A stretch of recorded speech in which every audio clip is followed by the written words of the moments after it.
Bom, pessoal, bom dia a todos. Estamos aqui na segunda etapa desse capítulo, é o capítulo 16 ou 17? As etapas do desenvolvimento humano, 16.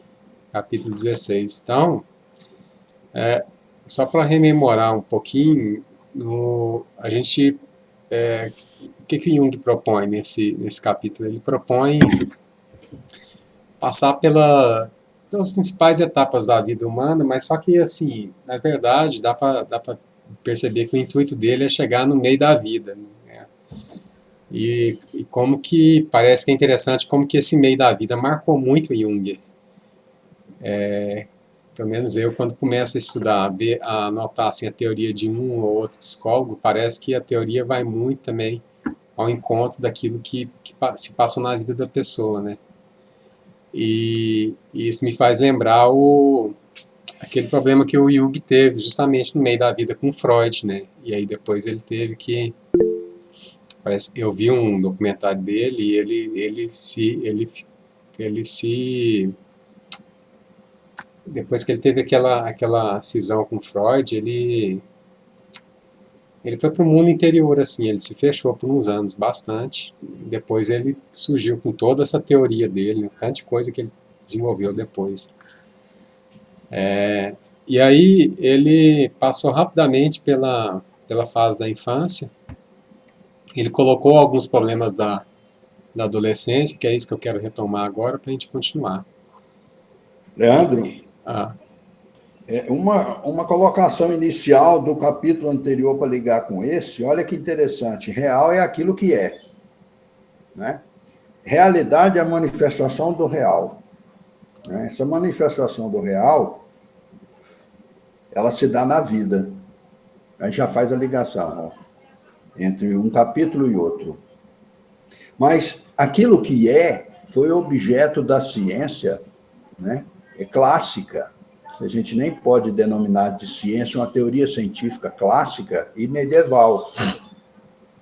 Com o insucesso de dizer o que as coisas são, no mundo moderno nasce no século XVII e percorre o século XVIII uma ciência representativa, não mais aquela que diz sobre a coisa ou pretende dizer o que a coisa é, mas como a coisa se mostra, né? Ou seja, a realidade. Né? E aí o Hegel tenta uma síntese entre os dois. O Kant, antes do Hegel, define que a possibilidade da ciência é dizer sobre a realidade, não sobre o real. E o Hegel, porque ele separa o real, então seria o mundo numênico e a realidade o mundo fenomênico. O Hegel coloca o mundo numênico dentro do fenomênico, após Kant, né? Kant é de 1724 a 1804, e Hegel 1770 a 1831.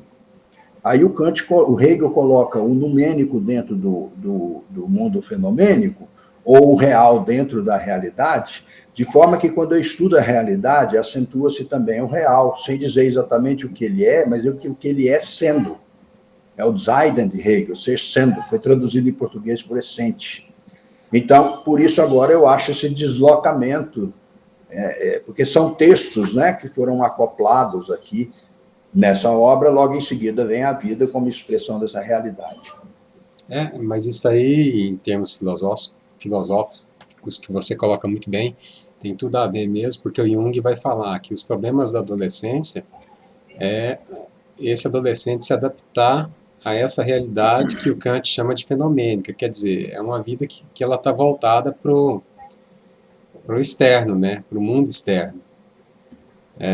E esse real dentro da realidade que o Hegel vai colocar, na verdade ele vai acrescentar aí que aquilo que acontece no sujeito, aquilo que Jung fala, que é a realidade psicológica, né, não necessariamente você pode mostrar Exatamente. ela no fenômeno, mas ela é uma realidade. E é essa realidade, é esse real dentro da realidade que o Jung vai propor, né, no meio da vida, que é Exatamente. esse mundo interior. E aí, muito legal, quem está atendendo, a Nívia, né, eu não sei se a Gabriela está atendendo também, o Jung colocou algumas dificuldades da adolescência, e para ele, Nívia, se você já atendeu adolescente, você tem alguma experiência com adolescente, o Jung coloca aqui que tem todas essas dificuldades de saber que profissão, né, de decidir que profissão que vai seguir, por exemplo, né, a questão da sexualidade. Parece que aí você pode me falar, parece que é um indivíduo que ele está tentando o tempo inteiro se submeter às exigências do meio, né, para ele poder se garantir ali, se firmar como personalidade. E é justamente nessa tentativa que às vezes o adolescente ele pode não querer, por exemplo, sair do mundo da infância. Aí você tem muito adolescente infantilizado, né? O que você fala disso? Eu penso que isso não é uma questão só da fase, não. Por exemplo, a gente vê hoje na sociedade, a gente tem até um novo termo, né, que é o adultescente. A gente vê muito adulto nessa condição ainda de estar lá na primeira fase da vida. Eu penso, Leandro, que assim, se a gente for olhar nessa questão dos conceitos junguianos, como complexo, como sombra, como estrutura egóica, o adolescente ele já começa a apresentar esses sinais. Porque, assim, o ego, ele já foi diferenciado, ele já está nesse movimento ali na relação com o seu meio, e ele já tem ali a energia psíquica dele, não sei se a gente já pode entrar nesse aspecto, né, de energia psíquica. O ego como energia, ele já tem as suas defesas. Então, nessa altura da vida, as sombras, elas já estão, em alguns casos, até fortalecidas. Então, esse embate, ele pode se dar justamente por isso. Entendi. Não sei se eu te respondi. Não, o que eu queria colocar era trazer a teoria do Jung junto com, às vezes, as atualidades, né, que é percebido, né, em consultório, em quem está atendendo. E para expandir o texto, né, fazer exemplos e tudo. Mas essa infantilidade que você fala que ainda está no adulto é justamente o problema do adulto, porque é sempre assim, a neurose é sempre essa insistência em permanecer no passado, numa certa infantilização, né? Mas o que está sendo... Aí eu vou seguir aqui as ideias do Jung, né? E o que ele está colocando aqui é que na fase da adolescência, pelo menos eu reconheço assim, a minha história pessoal, é uma fase que tem uma crítica àquele modelo ali dos pais, mas ao mesmo tempo que o adolescente, vai depender do adolescente, mas que esse adolescente às vezes critica, mas ele vai cair em algum outro meio social, ele quer ser aceito por um outro meio. Então, assim, é como se a gente estivesse moldando a nossa persona, né? E como se a nossa energia estivesse voltada para fora, mas no sentido de adaptar às exigências desse mundo que exige da gente. Tanto é que o que acontece, né? O Jung vai colocar aqui. O que acontece quando vem a cobrança, né? A cobrança da vida. Você tem que pagar a conta, você tem que dar conta de uma responsabilidade, você vai criar seus filhos.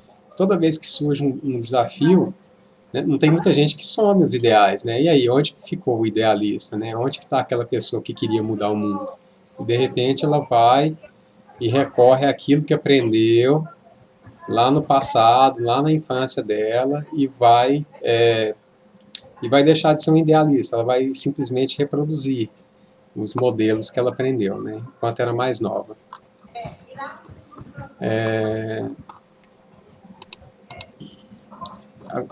Esqueci de falar em que capítulo que eu estou. Em capítulo não, no parágrafo. Tá? Só que o Jung, ele fala que chega uma hora que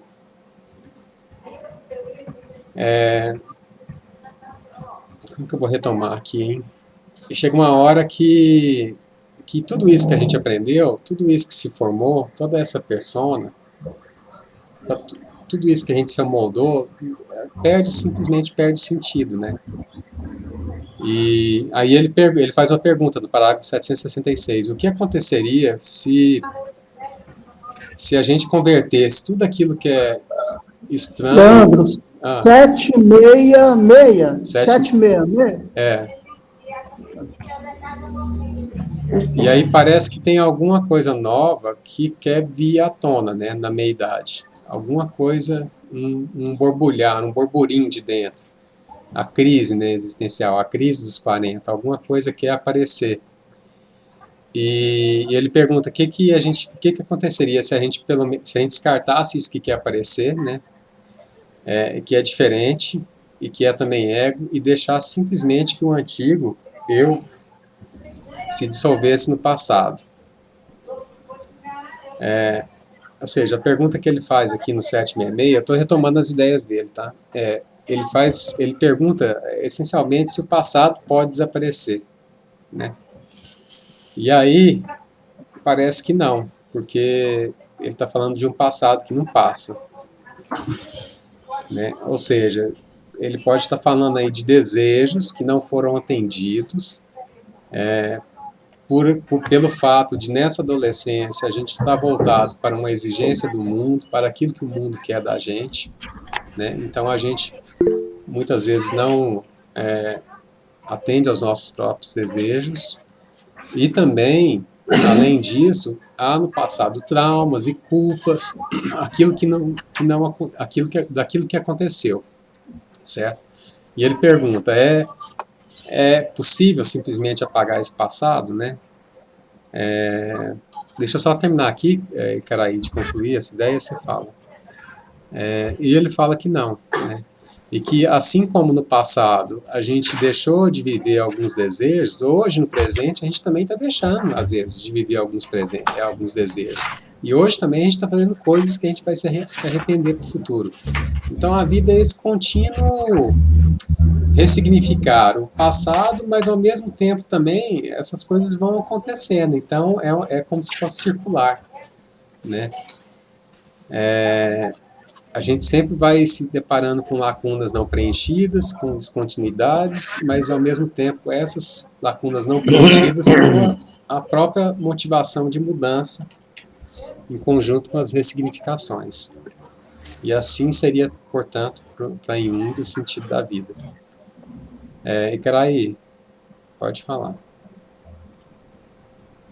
Então, sobre isso que vocês estão falando, né? Que chega um momento em que, de repente, você se vê perdido, não se reconhece, começa a perceber esse passado, e aí ele passa a ser um objeto de reflexão muito grande, né? E entra em um conflito muito grande dentro desse espaço, né? Esse momento aí que eu não sei para onde que eu vou, mas eu sei que eu tenho que ir. Então, surge a necessidade de uma ressignificação desse passado, de uma compreensão desse passado, de uma redescoberta desse vivido, e, ao final, né, uma ressignificação, justamente porque ele não some, eles aparecem, se constitui o que é agora, e fica essa lacuna, o que eu vou fazer agora? Para onde que eu vou? O que eu gosto mesmo? O que eu não gosto? O que não deu certo? O que preciso mudar? Então, é um momento de um grande conflito, esse momento em que se inicia a metanoia, que é variável, né? O Jung fala a partir dos 35 por aí, mas igual a Lívia falou mais cedo, tem outros momentos assim também, que são esses momentos de transição, né? Que a gente já viu que não temos na nossa sociedade, a gente não tem nenhum ritual para fazer essas transições, e a importância do que é entrar na adolescência, do que é entrar nessa idade adulta, do que é entrar na idade do idoso, né? Que assim, para a lei a partir dos 60, mas a gente sabe que já deu uma grande esticada e varia muito de pessoa para pessoa, essa terceira idade, digamos assim. Então, são sempre momentos de transição de grande conflito, porque a gente está sempre nesse espaço do sendo, né? Igual o professor falou, é o ser sendo. Isso é muito interessante. E esse momento da metanoia, que é o meio da vida mesmo, esse momento ele é extremamente estressante, porque muitas vezes você tem que começar do zero, dá aquela sensação de começar do zero. Então, de repente, vem uma nova profissão, de repente, um casamento que acaba, enfim, tantas outras coisas. Todas as áreas da sua vida estão à tona, à deriva, para você reorganizar, né? Ver o que vai fazer. É isso mesmo. Para o Jung,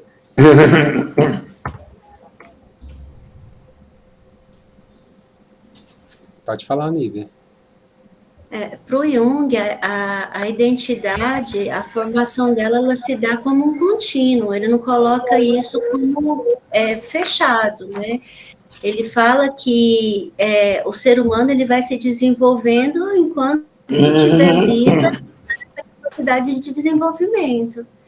Daí vai para o luminoso, com esse encontro ao self, quando a gente entra nesse processo do autoconhecimento. É isso mesmo, Nívia. Essas coisas, às vezes, para escrever, elas são sistemáticas, né? Assim, ele faz de uma forma sistemática. Ele colocou num fio do contínuo aqui e foi fazendo as marcações próprias de cada idade. Mas é um constante movimentar, né? Igual você está falando aí. E aí ele fala que nessa segunda etapa da vida, que na verdade ele coloca da adolescência até o meio da vida, então pode acontecer esses burburinhos, mas muitas vezes a pessoa não vai para esse mundo interno. Aí ele coloca as dificuldades, que a própria sociedade não dá muita atenção para isso que vai aparecendo, né, no mundo interno. Ele coloca aqui no 768, eu só estou seguindo o texto, a hora que vocês quiserem levantar a mão aí, derivar, acrescentar, só falar, tá? Então ele coloca que a gente tem dificuldades culturais, a própria sociedade não dá muito valor a essas coisas da psique, né, a esse mundo interno. Ela confere seus prêmios, em primeiro lugar, sempre ao feito, e não à personalidade, ou seja, a personalidade seria uma coisa integral, né, seria uma integração do indivíduo. E o feito é a identidade, é aquilo que representa, é aquilo que tem valor para a sociedade, né?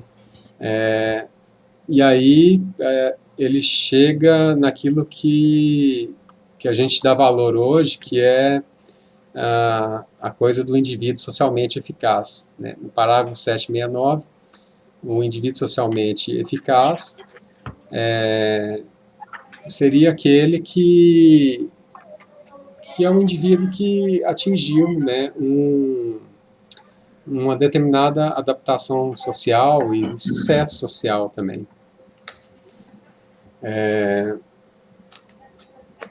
Ou seja, todos esses estados problemáticos da alma, né, internos, desejos que não são atendidos, traumas, relações às vezes difíceis que a gente tem, tudo isso que faz parte do mundo interno, muitas vezes são abafados aí por ideais que apontam um caminho externo, né? É como se você tampasse o sol com a peneira dos valores e a peneira seriam esses valores que a sociedade guia a gente.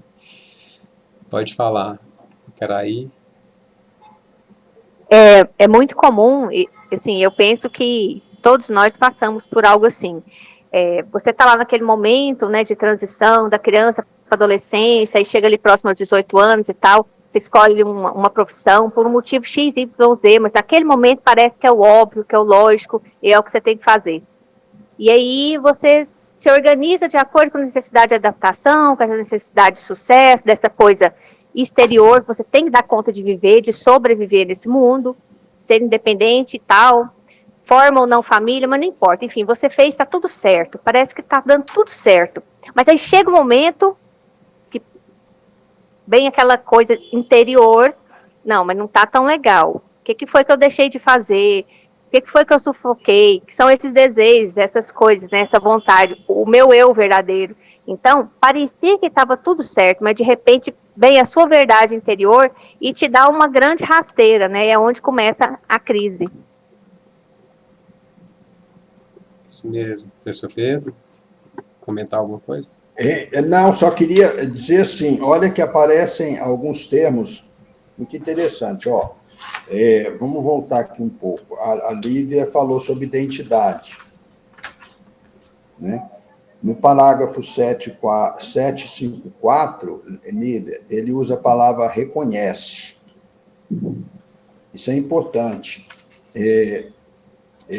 Só dando algumas dicas aqui, se alguém quiser, tanto pensando no grupo de mestrado, quanto aqui no grupo, no plano de trabalho de aluno de graduação para pesquisa, isso que a Nívia falou, a ideia de identidade depois é substituída, a ideia de reconhecimento, que nasce com Hegel, né?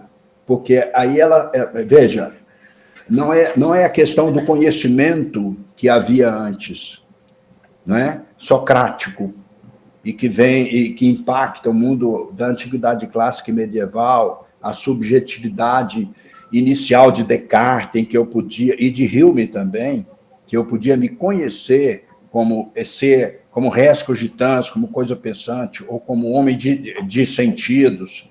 Nem é também a antiguidade clássica, nem o período cristão medieval, que eu me conhecia como contemplação de algo já posto em mim, pré-formado, né? Quando o Kant e o Hegel aparecem, eles já começam a pensar a necessidade do outro. Só que em Kant é um outro lógico, um outro da estrutura do pensamento. Em Hegel é o outro efetivo, existente.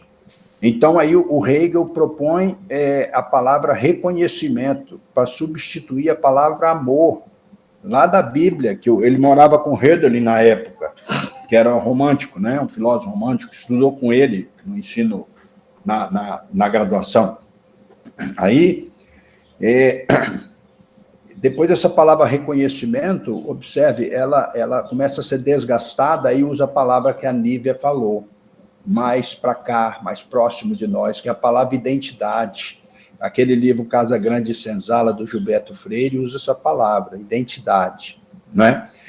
Mas vejam que no caso do Jung, né, ele está confrontando a ideia de que a antropologia, o homem, pode ser reduzido à questão da consciência, que ele só se reconhece de forma filosófica, né? Essa eu acho que é a grande novidade de Freud para cá. Há elementos outros, né, inconscientes que participam dessa antropologia filosófica. Então, esse é um tema muito interessante, porque também, quando a Nívia falava, eu me lembrei de um processo, do processo da individuação, outro tema que o Cláudio e a Daniela estão desenvolvendo, né? Mais para frente no texto, ele pergunta o que é conhecimento. Depois, se vocês quiserem, eu falo aqui, de forma geral, três epistemologias do conhecimento que balizam o mundo ocidental, de forma bem geral, mas é interessante. Mas lá na frente, quando ele lida com a questão do neurótico, no parágrafo 776, 777, logo no 778 ele fala da morte. Então, esse é outro tema muito importante, neurose e morte, né?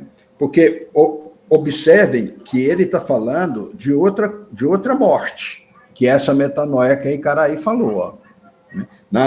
No 778, terceira linha, ele fala: a experiência nos mostra, pelo contrário, que a causa fundamental de todas as dificuldades dessas fases de transição, que é o que você está falando, né, Leandro? É uma mudança singular que se processa nas profundezas da alma. Ele está falando de uma morte viva. E aí entra todo o problema, Nívia, do curso de sábado agora aí no Instituto, sobre a filosofia médica e a questão da nossa cultura sobre a vida, que, na verdade, a nossa cultura foi sobre a morte, não sobre a vida, não é? E isso impacta no que vocês fazem em clínica. E a última palavra muito importante para trabalhar é instinto. Ela aparece aqui, essa eu não sublinhei, mas ela aparece aqui no texto, mais para trás um pouco. Eu não sei aonde, depois eu acho.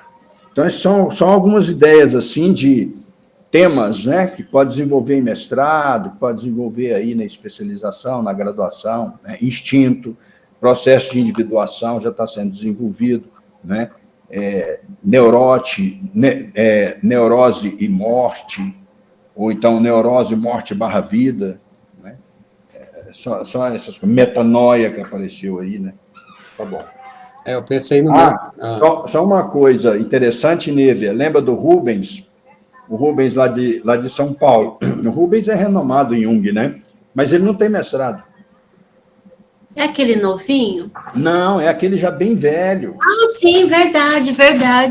Ele não tem nem mestrado, então ele queria fazer comigo aqui. Eu falei, só se você me ensinar, né? Porque ele tem até vertente, segue ele, né? Mas não tem. Isso antigamente era assim, né? Aí, sabe, na conversa, o que ele propôs ele fazer? A metanoia. Quer dizer, um cara que tem uma importância enorme na leitura de Jung, e ele propôs trabalhar a metanoia. Quer dizer, metanoia é um tema muito relevante também para a pesquisa. E essa fala da Icaraí. Não ficar muito newtoniano, né, Icaraí? Fica pensando que a metanoia está ligada à unidade, que é só uma vez. Não. É igual a Lívia disse, não pode pensar o Jung como Freud analisava um sonho como uma leitura causal, né? Tem que ser sonhos, não porquê do sonho, mas o para quê do sonho. É assim, dá um start, né? O negócio começa, não termina, não. Talvez seja assim, cara, aí é um começo que termina e recomeça, igual o Hegel coloca, né? Daí as cíclico mesmo, né? Daí as pessoas ligam Hegel com Jung e é um pouco problemática essa ligação, pela questão do princípio que está lá na sincronicidade, que talvez vai dar um trabalho para nós enorme, talvez a gente tenha até que reler Hegel a partir de Jung, porque lá na sincronicidade não são 3, são 4, como o Humberto colocou. Só que tem um problema, em Hegel são 3, que são 4, porque o primeiro para Jung, né, é também o primeiro para Hegel, e o segundo do Jung é o primeiro de Hegel. Então, talvez Hegel tenha tido a mesma leitura de Jung, mas isso tem que explicar de outra forma. A mesma leitura de Jung, de outra forma, né? Bom, mas esse é outro assunto que eu estou escrevendo. Vai, Nívia, fala aí.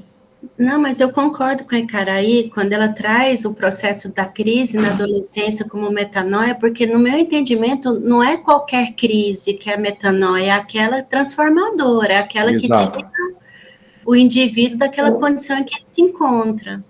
Exato. Infelizmente, alguns colegas, eles colocam a metanoia como lá os 40 anos, né, e a metade da vida.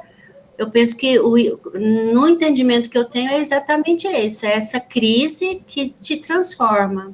É isso aí. Então, por isso que toda a teoria ela é relativa, né? Eu acho mas tem o seguinte, Leandro, a metanoia, né, Nívia, é o seguinte, ou você assume, ou você sucumbe, não é? Então, ela dá um impacto muito significativo, né, na vida na realidade.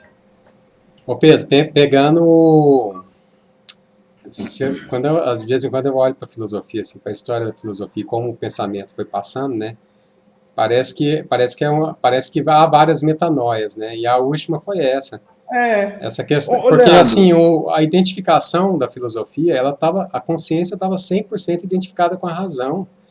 E aí, exato. De repente, fala, não, cara, não é só a razão que existe, não. Existem outras funções. E a realidade, ela pode ser olhada de outra forma. E é essa mudança de olhar que promove as lacunas. Porque você tem uma transformação que ela é descontínua. Ela é contínua porque é descontínua. Quer dizer, eu olho para o mundo de uma forma, quando eu mudo o meu olhar, de uma forma para outra, há uma descontinuidade. Olha, isso são 2 problemas gravíssimos que você toca. Você tem razão. Filosofia é muito fácil. Olha só a síntese que você fez. Nós temos, até o Renascimento, um olhar para o ser, né, para a qualidade. Não é esse o conceito de qualidade de Jung, né? Filosófico. Depois, no mundo moderno, nós temos um olhar para o ente, totalmente descontínuo, né? E depois o Hegel tenta juntar os dois. É só isso a filosofia. É isso que Foucault fala nas Palavras e as Coisas. É isso que ele trata como descontinuidade. E eu tinha dificuldade de perceber. Você sabe por quê, Leandro? É a mesma que eu tive também quando eu estudei. Eu vou dizer, você vai dizer se é isso. Porque a gente fica pensando que o Newton elaborou a física clássica continuando Aristóteles. né? Porque a gente pensa assim, para fazer uma casa hoje, eu vou usar o Pitágoras lá do mundo antigo. Então, por que é descontínuo? Parece que é contínuo.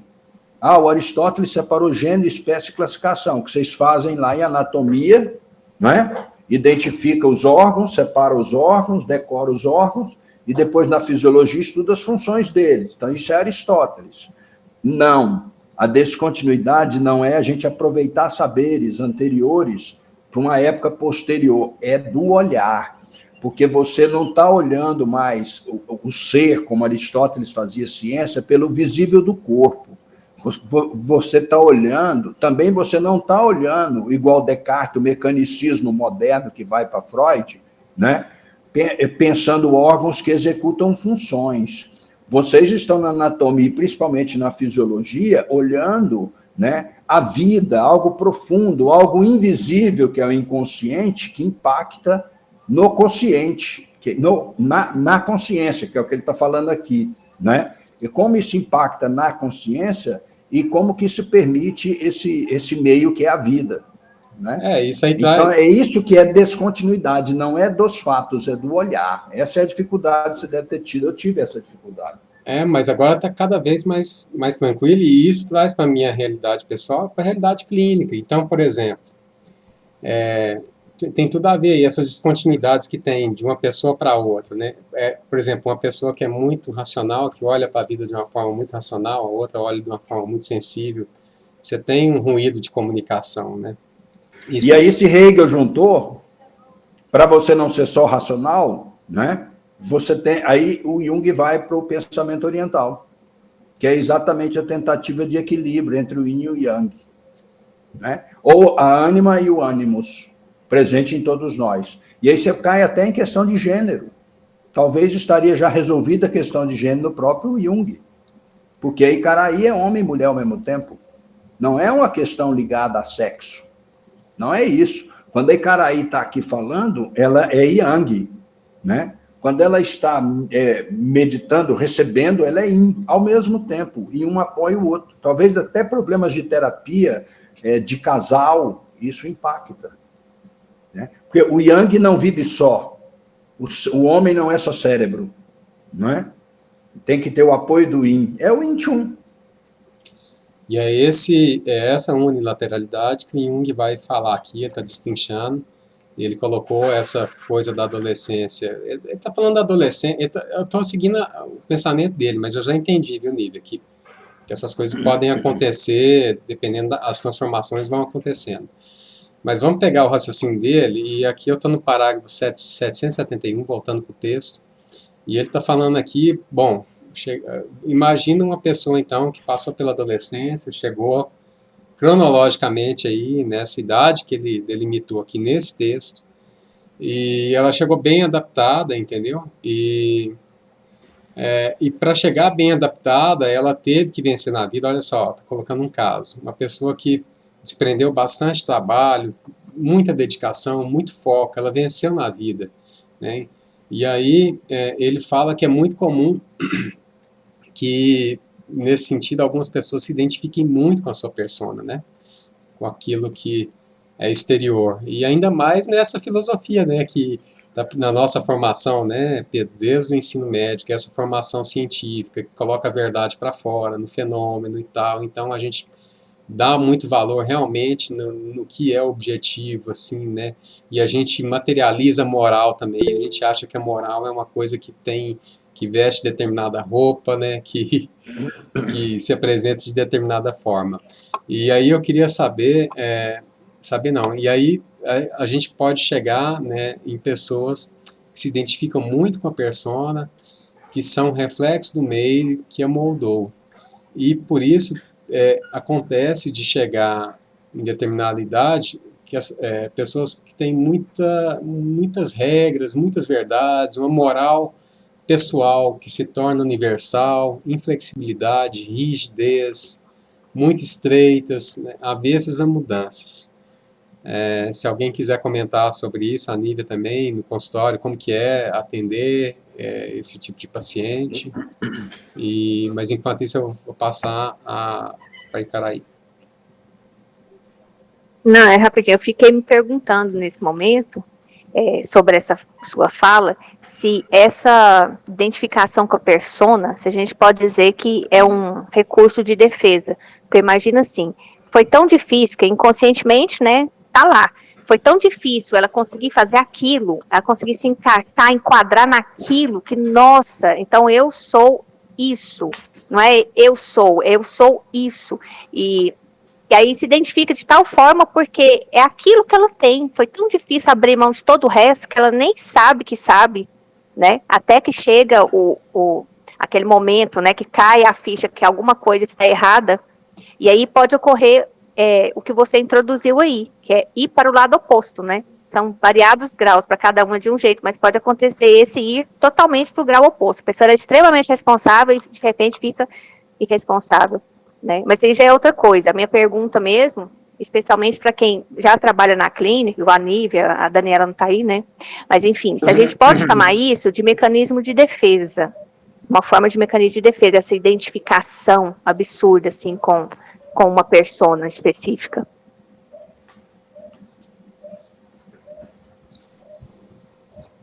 Não sei se a Nívia tá escutando, Nívia? Talvez a Nívia não esteja escutando. Mas depois que ela voltar, a gente pergunta, cara. Eu também tenho curiosidade, né? Como que será atender, né? Peraí, então, antes dela voltar, para os alunos de graduação, seria bom a gente usar algumas... sobre essa palavra persona, né? Aqui o Rupert define assim, é aquela parte da personalidade desenvolvida e usada em nossas interações, nossa fase externa, consciente, nossa máscara social, né? E aí o problema a ser discutido aqui é esse, né? Quando a gente se identifica a persona, né, nós temos um sério problema, né? Porque nós estamos ligados a essa interação com a questão externa, né? Isso pode gerar problemas, acho que é isso, né? E aí, exatamente. E aí, Icaraí, eu quero trazer, mas a gente tem uma... Você está ouvindo, Icaraí, que você sumiu agora? Eu só vou desligar a câmera um pouquinho, que é a hora do recreio aqui, mas estou aqui. Tá, você lembra lá quando a gente fez aquela... naquela atividade que nós fizemos, né? E teve um dos membros, não vou falar que não, claro, ainda mais está sendo gravado, e que estava querendo mudar de vida, assim. A pessoa estava incomodada, ela, eu quero... A pessoa usou até essa frase, né? Eu quero desabrochar, eu quero... Né? Então, é uma forma de exemplificar essa mudança que vem de dentro, essa insatisfação com tudo que... Era uma pessoa que já estava assim, já tinha uma estabilidade econômica, já estava com a coisa formada, assim, né? Já tinha um companheiro, uma companheira, eu não vou nem falar o que era, se era companheiro ou companheira, mas assim, dá para notar isso, que vem e pede para sair. E aí o Jung coloca aqui no parágrafo 773, bom, ele fala que as estatísticas mostram que as depressões mentais nos homens são mais frequentes na época dele, né? Isso é dado da época dele, dos 40 anos, e nas mulheres por volta dos 35. Né? E aí eu coloco também aqui a questão das mudanças das pessoas enquanto essas pessoas vivem juntas, os cônjuges, por exemplo, que convivem juntos e que às vezes estão passando por transformações, né? Como que é isso? Quando essas pessoas que estão juntas de repente se estranham, parece que emerge alguma coisa, quer sair alguma coisa ali da pessoa. E às vezes alguma pessoa muda, a outra não muda, né? E como que esses problemas ocorrem aí, se a Nívia estiver escutando também, solicitando ela para falar. Estou ouvindo. Esse problema, sei lá, de casais aí, quando alguém se transforma e como que fica essa relação, como que fica evidente, né? Quando a gente fala de metanoia, de transformação, e como que essas transformações também impactam ao nosso redor e as pessoas que se relacionam com a gente.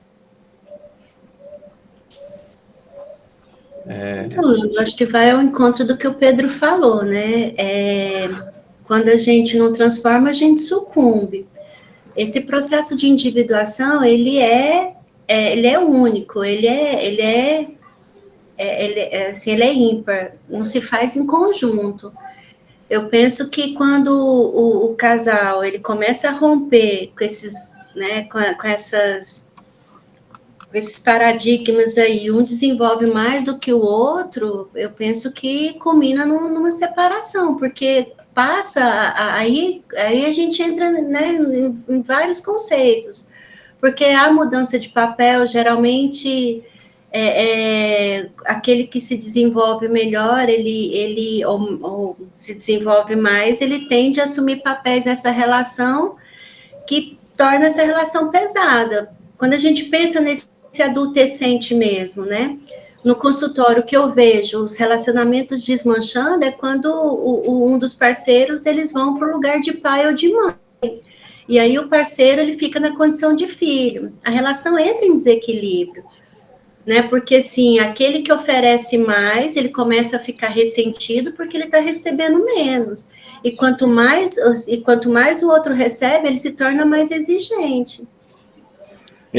E tem um problema, né, Lívia, que eu não sei, estou te perguntando na clínica, veja se isso é problema.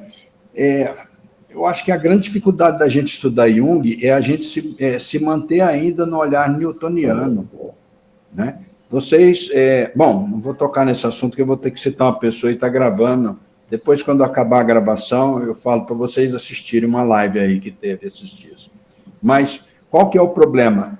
Que eu estou pensando, estou levando para você, Nini. Se as pessoas têm uma cabeça newtoniana e supõem, por exemplo, como o Jung coloca no 783, isso que a Icaraí escreveu aí, ó, quantas vezes acontece que o homem abandona os seus negócios entre 40 e 50 anos, e a mulher a partir de 40, as pessoas com cabeça newtoniana podem supor, ou predizer, ou ficar esperando que aos 40 anos haverá a metanoia. E isso aí é problemático, porque quase que ela está forçando uma coisa que não é bem assim. Ele disse quantas vezes, ele não falou, é assim, é nesse período da vida, né? Então, assim, isso deve dar algum impacto na clínica, né? A pessoa já vem predisposta a achar, entrei nos 40, vou pirar o cabeção, então tem que agora definir o caminho. Tem esse impacto, Nívia, epistemológico? Não dessa forma, né? A pessoa, ela chega aqui sintomática, ela chega aqui com transtornos já estabelecidos. Porque essa transformação, ela não é uma condição, né, Pedro? Eu acho, o chamado que a alma faz, ele pode se manifestar de várias maneiras. Agora, nem todo mundo tem a maturidade para poder ouvir esse chamado de alma. Então, muitas vezes, a pessoa chega aos 40 e ela troca tudo, ela joga tudo para o alto, a gente pode estar pensando num sintoma, muito mais no sintoma do que nessa transformação. Porque, na verdade, é o que move, é o que está por trás disso, né? Eu acho que eu não me expressei bem. Cientificamente, nós usamos o termo metanoia, mas, ordinariamente, as pessoas passam isso pela cultura, né, sem teoria, de que em determinado momento da vida nós vamos ter o Cláudio, né? A palavra, o verbo claudicar significa pernas bambas, né? O Cláudio é bambo, né? Bambo é bambo no sentido assim, de ser flexível, né? Então, ela aponta para a ideia de fundamento. Então, se ordinariamente isso é passado, né, como um arquétipo, vamos dizer assim, então as pessoas poderiam já chegar, esse próprio sintoma anunciado seria uma coisa de inconsciente coletivo, já que as pessoas estavam esperando esse chegar, né? Quase que elas chamariam para elas mesmas, energeticamente, né, pela libido mesmo, junguiana, né, forçando a barra para um momento que tem que aflorar naturalmente. Só um pouquinho, cara, aí eu acho que eu entendi. O Pedro está falando da pessoa que, vamos dizer assim, que ela, ao invés dessa coisa vir de dentro, né, ela se colocar nessa posição de ter que mudar por uma convenção, sei lá, do meio dela, colocar na cabeça dela que ela tinha que, como dizer a expressão dele, pirar o cabeção. E eu acho que foi isso que ele quis dizer. E Queraí, pode falar.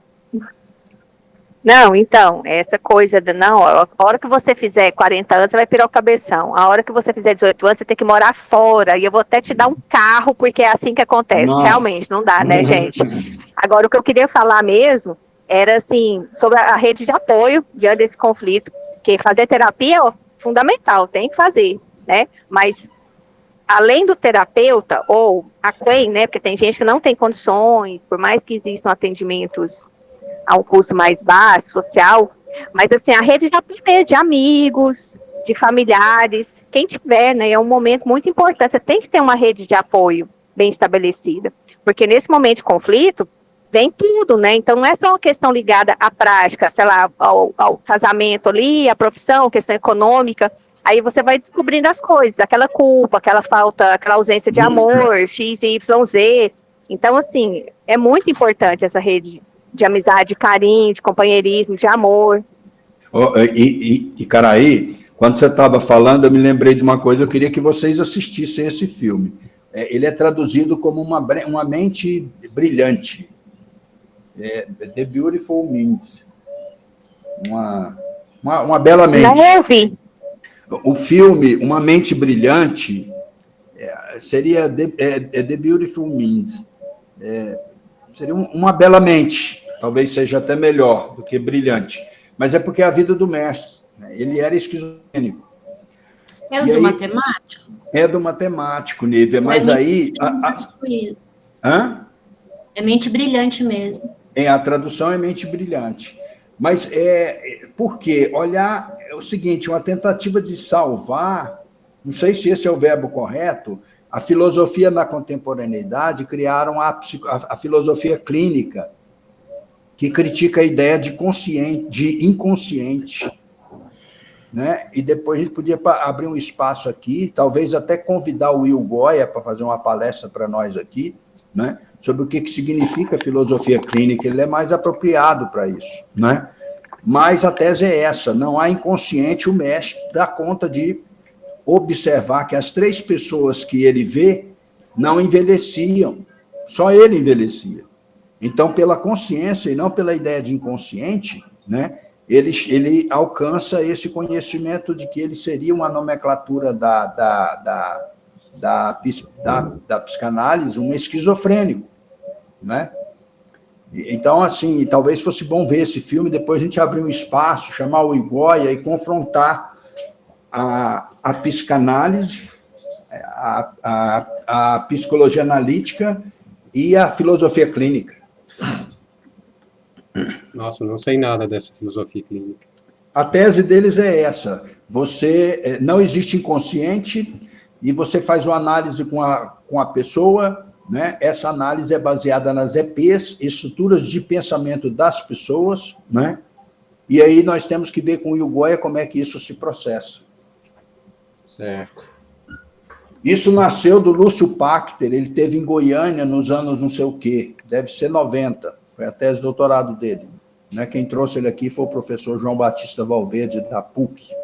E aqui, depois, um dos representantes aqui que continuou esse estudo com o Lúcio Pachter foi o Will Goya, lá do café Bolshoi, Pub, sei lá. Tá. Ele é um filósofo brasileiro. Ele é do Rio Grande do Sul, ele é médico e fez filosofia, e, se não me engano, ele teve que defender essa tese dele na Bélgica, acho que sim, porque no Brasil ele não encontrou orientador. Seria interessante. Ele está vivo. Seria interessante. Gente, voltando ao texto aqui, então, aqui, é engraçado que eu vou mais lento aqui, né, eu vou retomando. Tem esse papel aqui de centralizar a coisa no texto e vocês vão derivando. Porque é o seguinte, por que eu lembrei desse negócio? Porque para nós é uma oportunidade da gente questionar com gente que pensa de outra forma essa implicação que existe do inconsciente na metanoia. Né? e ver como eles trabalham isso na filosofia clínica. Pois é. Porque, assim, é um processo que acontece, independente se o nome é inconsciente ou consciente, é algo que acontece, né? Isso que é interessante, muitas vezes as teorias, elas passam por nome, gente, às vezes as pessoas estão falando a mesma coisa com outros nomes, porque, assim, o que é humano e é estudado e acontece, acontece, né? Às vezes a explicação é que muda. Gente, voltando aqui, o Jung vai falar que isso vai acontecer, né? Muitas vezes as pessoas vão dar sinal de que está acontecendo alguma coisa, alguma mudança. Aí ele coloca a palavra inconsciente, está vindo no inconsciente. Tem algumas pessoas que mudam, entendeu? E tem outras que não, que é o contrário. A hora que vem essas coisas, aí Carai colocou a questão. Isso é uma resistência, né? Quer dizer, tem pessoas que quando parece que, sei lá, abafa isso que vem.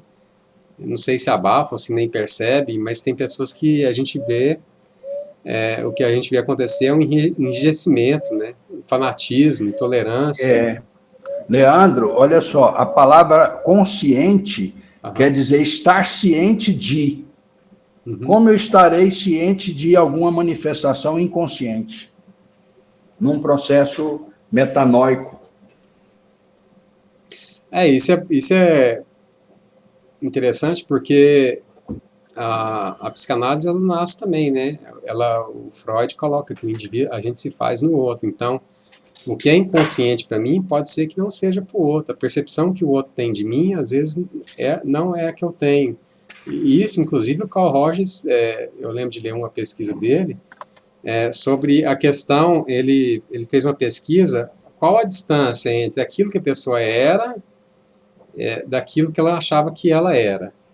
Entendeu? E aí ela fez uma série de perguntas para essa pessoa, para amigos dessa pessoa, sobre características dela, e o próprio terapeuta dessa pessoa. Ou seja, a pessoa, no início da terapia, de acordo com essas perguntas, esse método do Rogers, ela estava mais distante do que ela era mesmo, do que o que os amigos mais íntimos achavam, ou o terapeuta. Então, havia alguma coisa inconsciente ali, mas como que a minha consciência sabe que aquilo era inconsciente? Não é a minha, é o outro, e às vezes não é no momento, é na relação de um momento para outro, né? Enfim, eu queria passar aqui já por 700...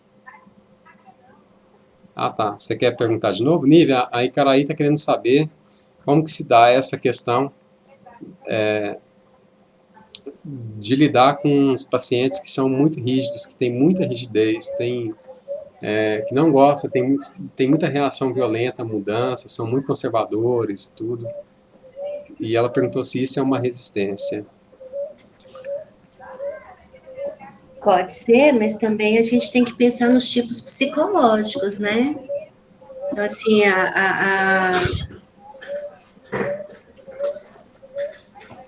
de repente, a forma, assim, eu fico com dificuldade, porque, assim, não é uma coisa só, né? O ser humano, se olhar com esse viés, eu penso que a gente pode perder muito do que ele está ali solicitando, e, cara, mas, assim,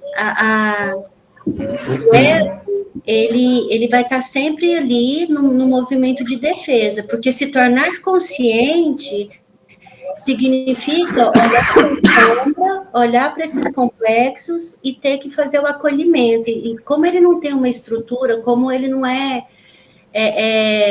estrutura, como ele está no processo de estruturação, porque o ego ele é estruturante, ele nunca vai ser fechado, fixo, né?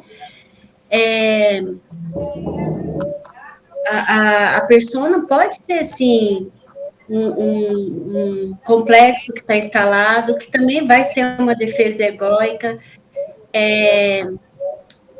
Os tipos psicológicos, por exemplo, uma pessoa racional, a gente vai ter que fazer o movimento de ir lá pela emoção. E como ela não dá conta, como ela não tem a percepção do que isso significa, isso causa medo, então ela pode ficar inflexível.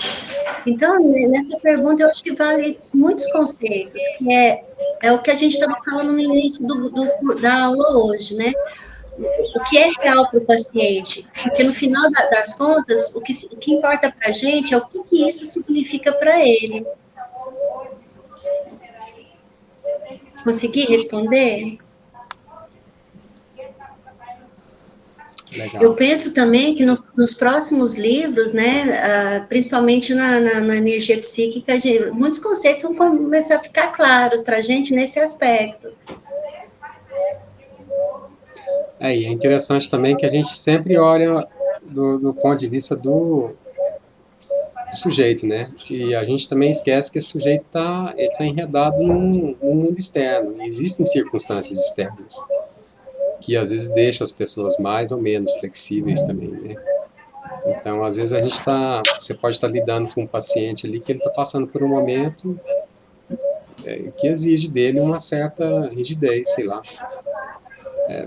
Assim, não é só interno, né? Não é só um borbulhar interno que vem e causa medo da gente. Às vezes a gente pode estar numa situação externa que paralisa a gente também, né?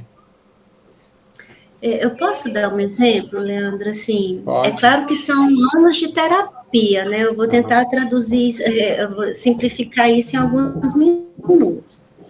Um paciente, ele me procurou por ele estar num processo de ansiedade muito importante e já vinha com várias medicações e que não tinha um efeito terapêutico bacana. E aí o psiquiatra dele encaminhou para terapia. No decorrer desse processo dele, ficou para mim muito claro o quanto que ele se sabotava nos relacionamentos, porque, assim, ele começava sendo cara gente boa, o cara bacana, e aí ele, quando a pessoa estava ali interessada em continuar a relação, ele passava a ser uma pessoa extremamente imediatista, exigente, era tudo do jeito dele. E no processo aqui comigo, ele começou vários relacionamentos com pessoas, assim, muito interessantes, que poderiam ali ser uma pessoa na vida dele que daria para formar uma família e entrar nesse processo aí de amadurecimento. Mas quando eram essas pessoas, ele criava essa situação assim de exigência, ele se transformava do educado, né, do gente boa, ele passava a ser aquela pessoa extremamente castradora, exigente, e aí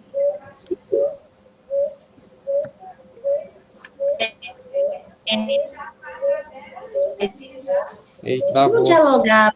Aí ele virava para mim e falava assim, tá vendo como é que é? Não vou ter relacionamento mesmo. E numa das conversas aqui com ele começou a ter lembranças da infância. Esse processo, ele começou a ter lembranças da infância.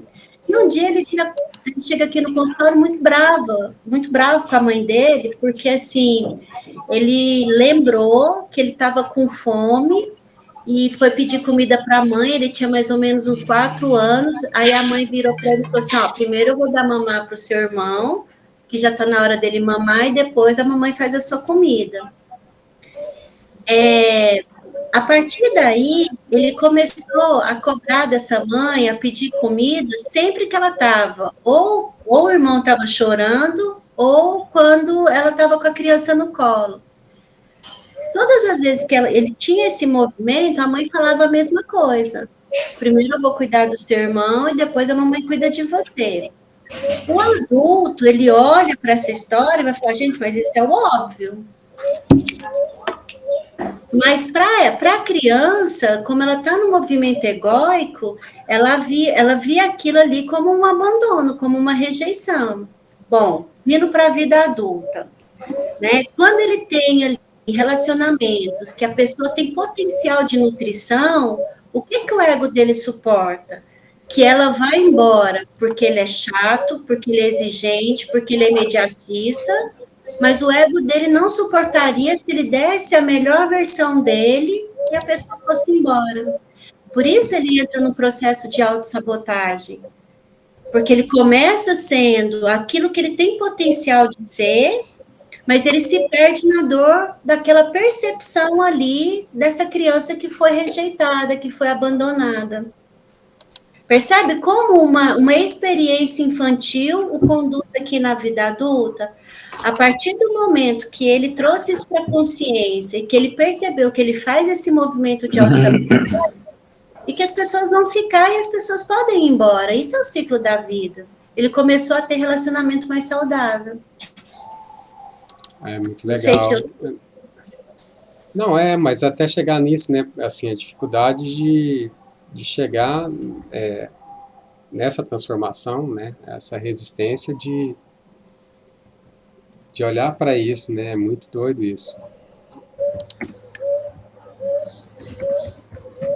Eu meio que me perdi um pouco, assim, tipo assim, de fazer a relação com a questão da pessoa, ela ser agradável num relacionamento e aí depois ela passa a menosprezar, sei lá, a agredir a outra, né? Eu acho que entra num processo de exigir, sei lá o que é. Porque ela foi abandonada e porque ela se reconhece nesse lugar de ser abandonada, ela quer ser abandonada, é isso? Eu não entendi. Não, o ego, ele suporta que ele seja abandonado porque ele é chato, porque ele é exigente. Ele suporta, porque daí o problema não vai ser dele. Ele deu o melhor que ele tinha na relação e mesmo assim não foi o suficiente. Ele era o filho carinhoso, atencioso, mas nem assim era o suficiente, porque a mãe sempre olhava para o irmão. Ah, tá. E ele fazia isso quando a relação tinha importância para ele. Ah, então ele era... E aí ele tinha o que perder. Entendi. Então ele dava alguma coisa dele e depois não conseguia manter. Ele fazia o contrário. Porque se ele fizesse, Leandro, se ele fizesse o melhor que ele pode, né, se ele oferecesse tudo de melhor que ele pode, e a pessoa fosse embora, como é que ficaria a fantasia da criança? Ele não suportaria. Ah, entendi. Então, se ele dá motivo para essa moça ir embora, ele vai ficar na fantasia. Entendi. Nossa, que doido, né? E é isso, né? A verdade é isso aí. A gente, na terapia, cada um vai descobrindo esses processos, né? Agora, o ego, ele só consegue olhar para isso quando ele é um pouco mais fortalecido. Por isso que um dos pontos mais importantes da terapia analítica é o fortalecimento do ego. Uhum. É porque o que faz... Oi? Não, eu só ia comentar com relação ao caso que a Lívia apresentou, que é tão doloroso pensar isso, né? Tá falando do ego fortalecido, porque a pessoa vai ter que chegar a um ponto de conscientemente falar, não, vou dar o melhor, porque é isso que é legal, isso que é saudável, e mesmo assim, se acontecer de não dar certo, tudo bem, o problema não é comigo, é uma relação, né? Esse é muito louco, muito difícil, e a gente vai aprendendo. Mas aí, olha só, nesse momento, ele já teve que ir lá no complexo materno dele, no complexo do abandono, que foi despotencializado. Ai, gente, ontem Nívia, desculpa, não, você que estava com a mão levantada, Gabriela. Mas, Nívia, como seria essa questão do fortalecimento do ego? Na relação, Gabriela, a gente, assim, quando o paciente, ele não tem uma técnica, né? Não tem uma fórmula ali, faz assim, é o que ele traz, e a partir do que ele traz, ele vai começando, assim, a reconhecer aquilo que é real. Olha, eu, por exemplo, assim, eu não sou inteligente. Na relação, ele vai entendendo que ele não tem determinadas inteligências, mas nisso, ele tem inteligência. E que não é só ele, que todo ser humano passa por isso. Então, o fortalecimento do ego é olhar pela própria história e ver o que ele conseguiu. É valorizar, e não é valor moral, é valor afetivo, de quem ele se tornou e quem é essa pessoa que está aqui na minha frente. É uma questão de, como é que eu vou dizer, um reconhecimento da identidade, mas como eu consigo fazer essa identificação, sendo que ela não é formatada, vamos falar assim? Eu não penso que seja só identidade. O indivíduo como um todo. É perceber essa polaridade que o Jung faz, né? A gente tem, geralmente o paciente, ele traz para o consultório primeiro as dores. E aí a gente vai esmiuçando, a gente vai ali focando até aquela imagem se tornar maior, aí ele vai se tornando maior e ele vai dando um novo significado. E aí ele começa a perceber que também tem coisa boa, também tem escolha boa, mesmo na dor.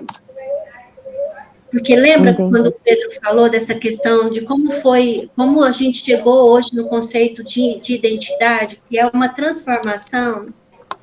Sim, aham. Porque se o inconsciente, né, se não, a gente está num grupo junguiano, o inconsciente ele tem uma força absurda. E se ele é inconsciente, como é que eu posso dizer que a minha identidade está pronta? Tem tanta Exatamente, coisa ali isso. que você tem acesso, né? Então, assim, será que eu sou essa pessoa boazinha mesmo, que eu acho que eu sou? Ou eu sou movida por um sentimento de pertencimento? Uhum. Entendi, muito obrigada. Nívia, eu lembrei desses versos aqui, ó. Eu sou um vão no qual entra quem quer, que também saia, assim vagando pelo vão do meu querer. Tipo assim, eu acho que a gente tem que chegar nesse querer, né? Não querer que permite que a pessoa entre e saia, né? Talvez fosse bom organizar uma live aí, ô Icaraí, você e Cláudio e Nívia falando sobre... Vocês planejam aí, Nívia, ainda esse ano, que esse é um tema que chamou atenção aqui, ó, para o grupo, né? Você, Cláudio, você e Icaraí organiza, a Nívia fala. Mais né? Rendeu, hein? Tá vendo? Não, é porque... muita terapia para poder falar. Não, isso aí é muito importante para nós. Você sabe que lá no Instituto está sendo muito legal ter esse contato com a prática, assim, né? Da teoria com a prática. E nesse texto aqui, o Jung, ele não passa muito por teoria, né? Ele passa muito pela prática, né? E está dando muito espaço para a gente falar. Leandro, você lá no Instituto está no supervisores também? Estou participando dos grupos de supervisão, estou no grupo lá de saúde mental, que acolhe pessoal com ansiedade. Gente, vamos voltar para o texto então. Foi muito bom e a gente deriva mais um pouquinho daqui a pouco. Com relação, o Jung aqui, ele fala que sobre uma questão que eu fiquei em dúvida, sobre essa questão do pai morrer e haver uma transformação da pessoa. Isso acontece mesmo? Você já observaram isso? Tipo, sei lá, uma pessoa que, com a morte de algum dos pais, às vezes que, vamos dizer assim, desabrocha? É uma pergunta. Seria muito bom, Cláudio, falar sobre a morte da mãe. Pai e mãe também simbólicos, né? No caso, né? Depois de falar sobre o pai, talvez o simbolismo da mãe, que é o simbolismo do yin, seria bom o Cláudio falar. Tá. Você consegue me ouvir? Eu achei um lugar aqui que está fazendo menos barulho. Vocês conseguem me ouvir? Bom, eu vou fazer de conta que vocês estão me ouvindo. Vou falar rapidamente. Estamos ouvindo, quando claro. Morre pai ou quando morre mãe, parece que a vida vira outra coisa. A realidade é outra, muda tudo, é um ponto de virada. Não sei se a questão é essa. Realmente é outra coisa. É o antes e o depois. Isso aconteceu com meu pai e isso aconteceu com a minha mãe. Bom, então você está trazendo isso da sua experiência.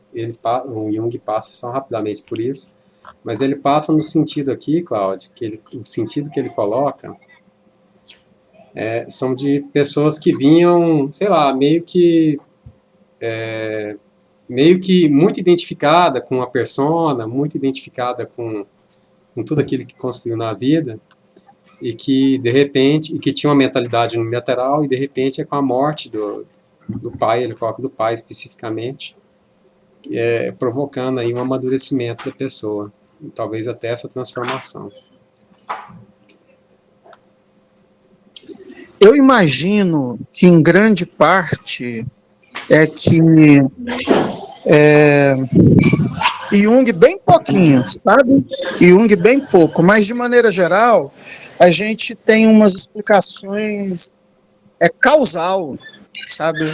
Trauma não sei o que lá. É porque aconteceu tal coisa. Então, nessa perspectiva, que infelizmente é uma perspectiva dominante, nessa perspectiva, o meu pai não é bom pai, minha mãe não é boa mãe, porque é impossível, né? Um bom pai e uma boa mãe. É impossível o pai e a mãe que acertam, porque são seres humanos normais, né? Pessoas comuns.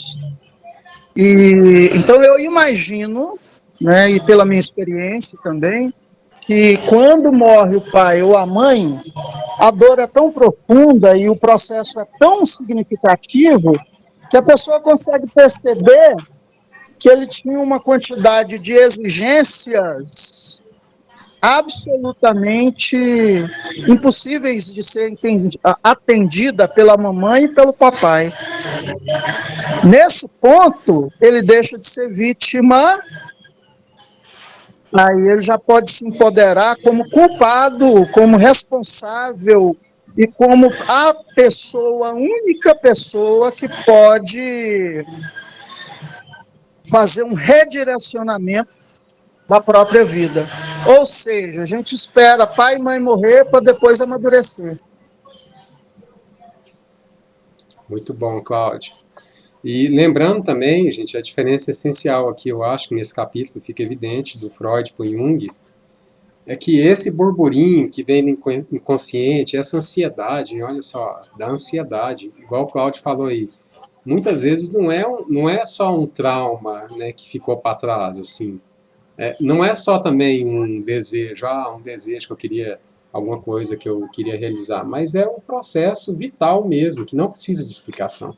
É simplesmente um amadurecimento, é simplesmente despertar de consciência, é simplesmente um processo pelo qual o velho morre, o velho é a personalidade, e de repente tem um chamado novo, algo que precisa ser renovado, e que e vir à tona para dar sentido para o indivíduo, né? Essa é uma diferença grande. E aí a gente sai, quando a gente, eu acho que é um ponto de vista bem interessante, porque se a gente ficar só nessa causalidade aí do Freud, a gente pode cair também, né, nessa coisa de ficar reduzindo os problemas a um passado que nunca passa, entendeu? E às vezes cair numa exigência que não é verdadeira, assim, né? É lógico que o Freud não propõe isso de forma alguma. Eu estou falando do risco de a gente cair nisso, né? Eu acho que, só uma observação bem rapidinho, eu acho que a libertação do terapeuta, a grande libertação do terapeuta, passa necessariamente pela superação desse modelo causal. Se tal coisa foi porque aconteceu no passado tal coisa. Cara, isso é um esqueminha tão bocó, é um esqueminha tão limitado, ele é tão limitado quanto universal entre os procedimentos terapêuticos. É absurdo você pensar que um negócio tão pobre, é a grande ferramenta de 99% de bons terapeutas. Então é muito limitado isso.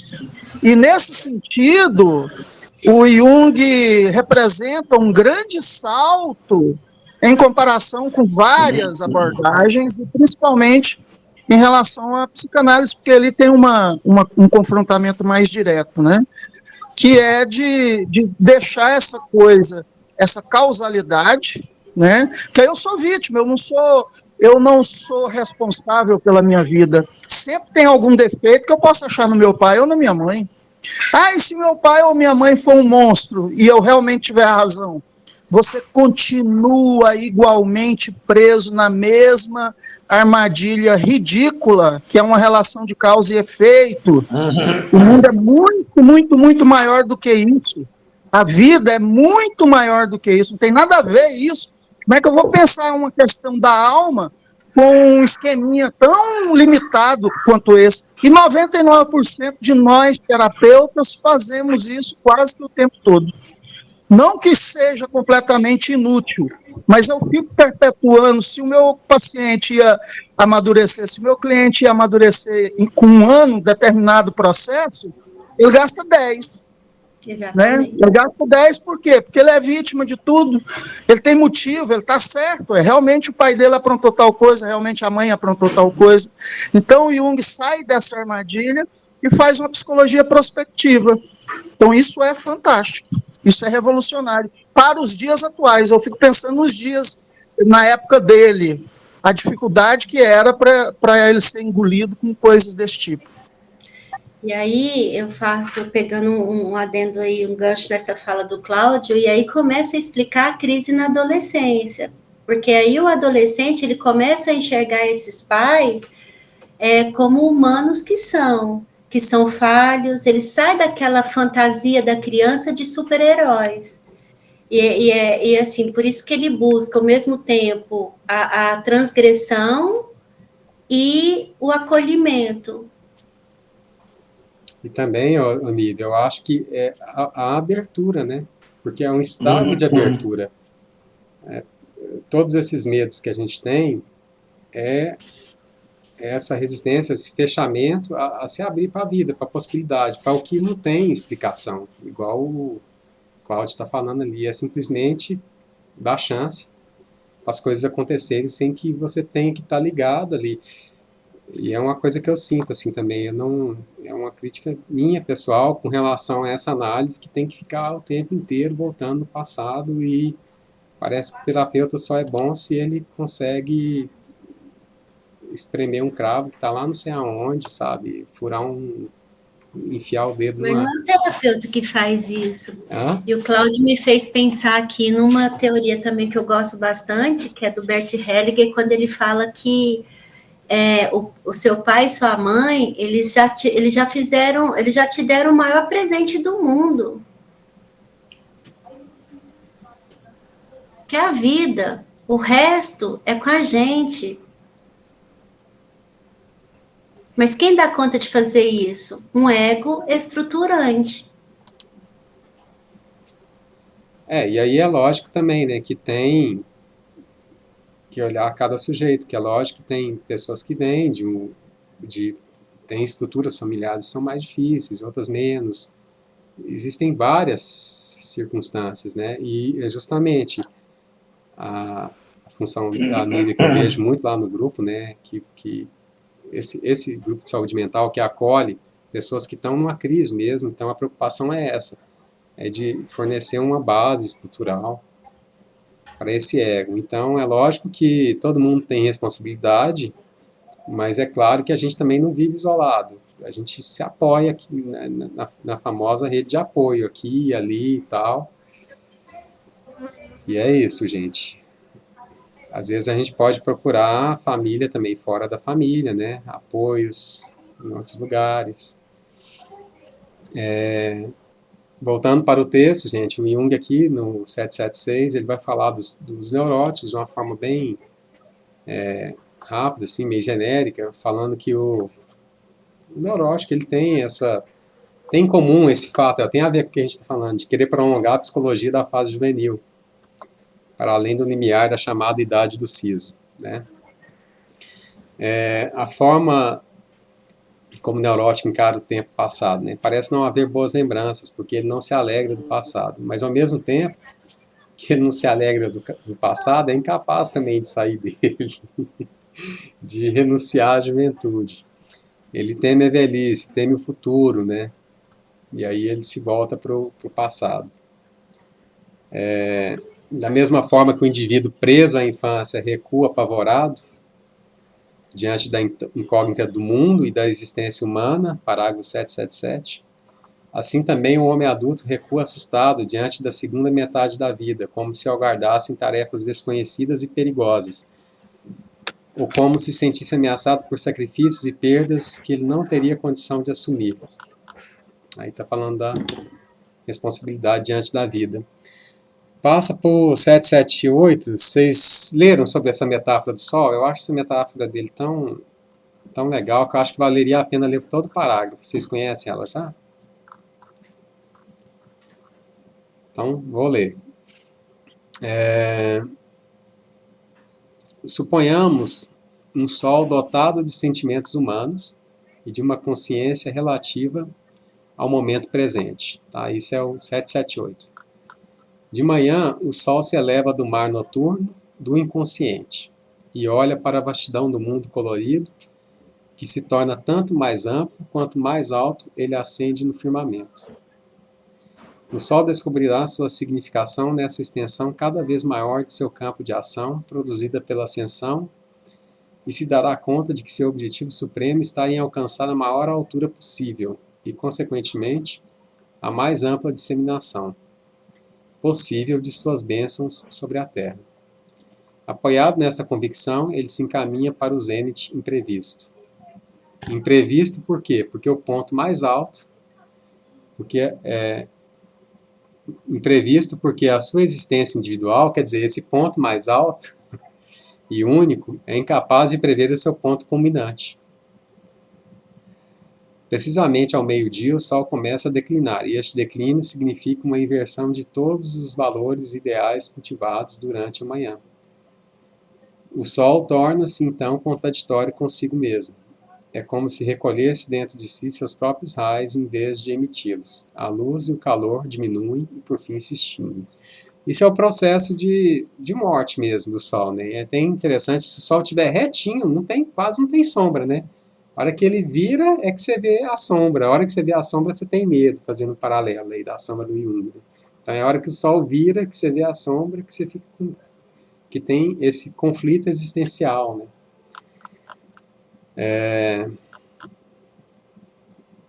Passando agora para o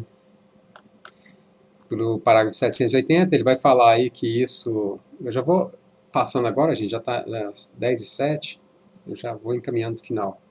Isso aí, se a gente for correlacionar com a idade, né, que não necessariamente tem que ser, mas isso aí, aos 40 anos de idade, a gente vê mudanças no corpo, o Jung coloca também.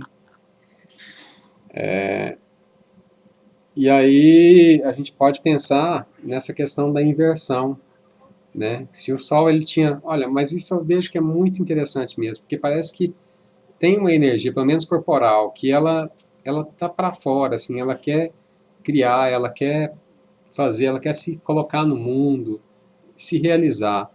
E chega uma hora, eu tô falando da minha experiência pessoal, parece que tudo que a gente constrói perde sentido. Tudo aquilo que ela é leve parece que tem peso. E agora? O que eu vou fazer? Né? E agora é a inversão. E essa sombra é justamente essa queda no inconsciente. E é justamente nesse inconsciente é que eu vou ter que achar algo para que eu possa renovar esse Sol e esse Sol continuar, né, a ter força, a sua vida. E nisso a gente pode pensar na meia-idade e a questão da inversão, masculino e feminino, que no caso seria ânima e ânimos, né? O homem, como o Jung chamando de ânima, aquilo que é desconhecido dele, que está no inconsciente, e eu não sei a opinião de vocês, assim, eu vejo isso mais como o inverso daquilo que eu tinha no consciente, ou desconhecido, não precisa nem ser exatamente o inverso, que é muito racional. E o ânimos, o contrário para a mulher, assim, ele colocou nessa posição, nesses pares de opostos, né? E pensando em ânima e ânimos, é como se isso fosse... Oi, Nívia, tá bom, obrigado, viu? Até mais, tchau, tchau. É como se isso fosse bem profundo, né? Quando fala de ânimos e ânima e ânimos, é como essa ânima e ânimos, ela no pré-consciente, sei lá, naquilo que a gente consegue perceber de primeira, é como se a gente consegue perceber como sombra, né? Mas quando aprofunda mais ainda numa terapia, essa sombra, ela se destaca da ânima, e a ânima, ela vai, é como se ela viesse com conteúdos um pouco mais universais do que a própria sombra. A sombra como se fosse um desconhecido pessoal, e a ânima, um desconhecido que engloba, inclusive, uma determinada universalidade. Alguém tem comentários sobre isso? Porque aqui a gente já entra na teoria. Estou indo pelo caminho certo?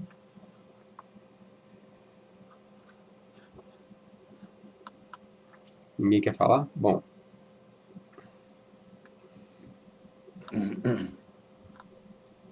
No 782, o Jung vai dar aí vários exemplos aí da época dele, eu acho que a gente tem que relevar no 783. Ele vai falar, por exemplo, acontece que um homem abandona os seus negócios, acontece, né? Entre os 45 e 50 anos, e a mulher veste calças e abre uma pequena loja naquela época. Certa mulher não vestia calça quase. E a mulher, então, abandona o negócio, a mulher veste calça e abre uma loja. Ele está colocando a inversão aí, né? Está querendo colocar essa inversão em termos práticos e coisas de época. O que importa é que há um movimento. Para ele existe um grande número de mulheres que só despertam para a responsabilidade social e para a consciência social depois dos 40. E acho que essas coisas a gente não a gente pode passar, né, sem ficar... Esse aí tem um contexto bem específico, né, Leandro? Que é a maioria das mulheres. Esse trecho aí provavelmente é da década de 30, ou pelo menos é o começo da década de 30, na verdade, provavelmente, essa parte que você está lendo. Então, aí, que contexto é esse? O que é ser mulher? É casar e ter filhos, né, lá. Então, ele tem que falar dessa mulher que está lá, né? Então, para ela, é uma grande revolução ela vestir uma calça e montar um negócio. Né? Diz aí, Carai. Então, sobre isso, né, é bem contextualizado mesmo o texto, é até engraçado para a gente ler assim. Então, mas hoje, o que eu poderia falar sobre isso?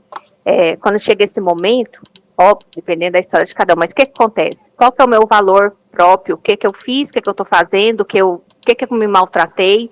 E assim, eu estou num grupo de mulheres, no meu próprio processo, eu fui me aproximando dessa feminilidade que estava escamoteada, então, tudo isso é descoberta, né?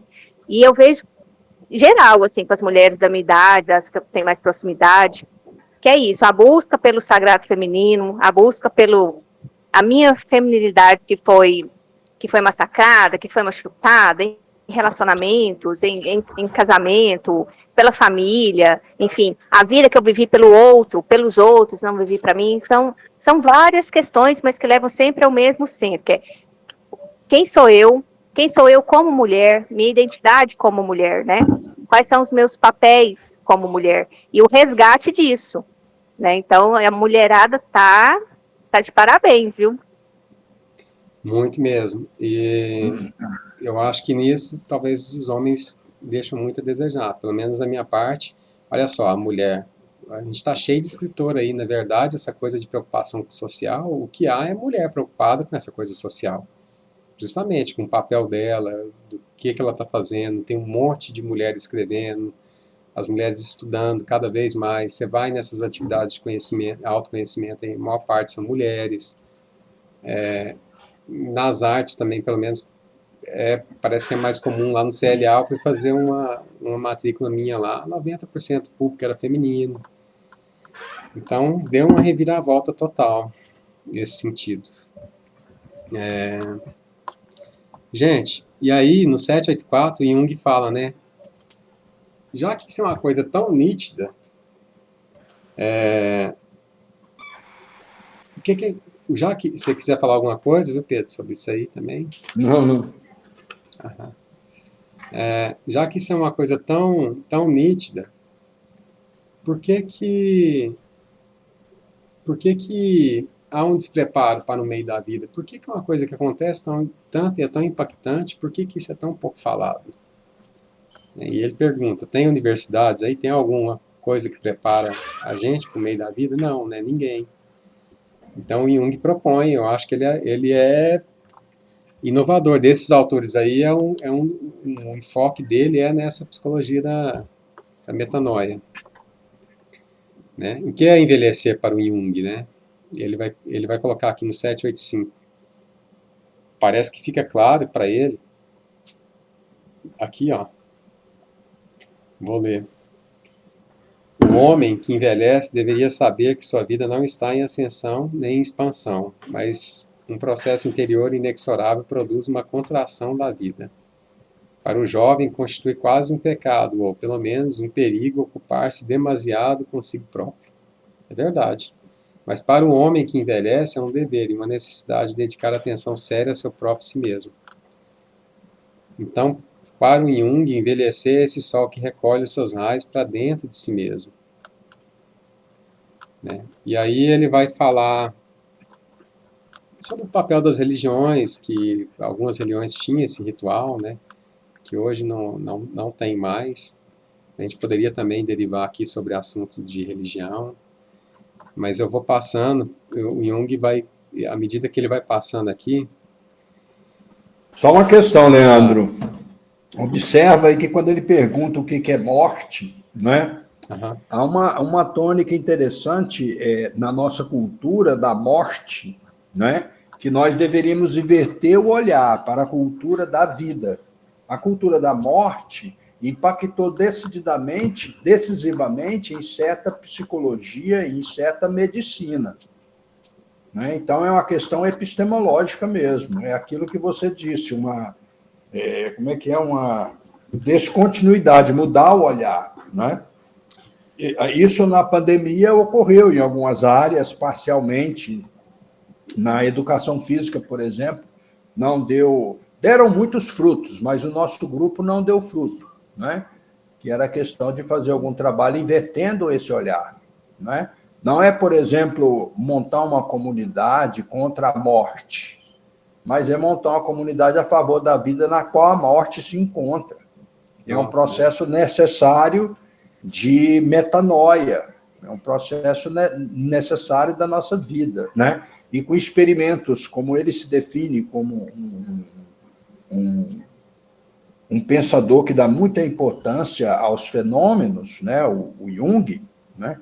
Então ele descreve essas passagens que são significativas ao nosso amadurecimento vivencial na presença da morte. Né? Então não há uma separação entre morte e vida.